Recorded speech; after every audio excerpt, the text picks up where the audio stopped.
আর্টিস্টরাও তো মানুষ, রোবট না, দে আর নট রোবট। মেনে নাও কঠিন, বাট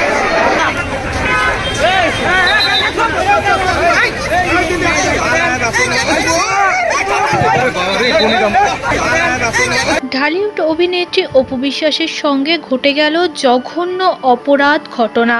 ভিড়ের মধ্যে অভিনেত্রীর বুকে হাত দিয়ে বেরিয়ে গেল এক যুবক, যেটি ক্যামেরায় ধরা পড়েছে। এই নিয়ে চলছে বিতর্ক। আজকাল ঢালিউডের বেশিরভাগ অভিনেত্রীদের দেখা যায় ফটোশ্যুট কিংবা শোরুম ওপেনিং এর কাজে। সেখানে যদি এমন জঘন্যদায়ক ঘটনা ঘটে অভিনেত্রীদের সঙ্গে, সেটি অত্যন্ত লজ্জাজনক। এবার এই বিষয়ে মুখ খুললেন ঢালিউডের আর এক অভিনেত্রী তানজিন তিশা। তানজিন তিশা জানালেন, অভিনেত্রীরা রোবট না, অভিনেত্রীরাও মানুষ। তাদের সাথে এই ধরনের ঘটনা ঘটা মানে খুবই লজ্জাকর একটি বিষয়। এটি নিয়ে বলার কিছু নেই, তবে আমি এইসব নোংরা ঘটনার তীব্র প্রতিবাদ চাই। অপু বিশ্বাসের এমন ঘটনা নিয়ে মুখ খুলেছে অনেকেই। তার মধ্যে উল্লেখিত তানজিন তিশা একটি সংবাদ মাধ্যমে জানিয়েছে তার অভিজ্ঞতার কথা।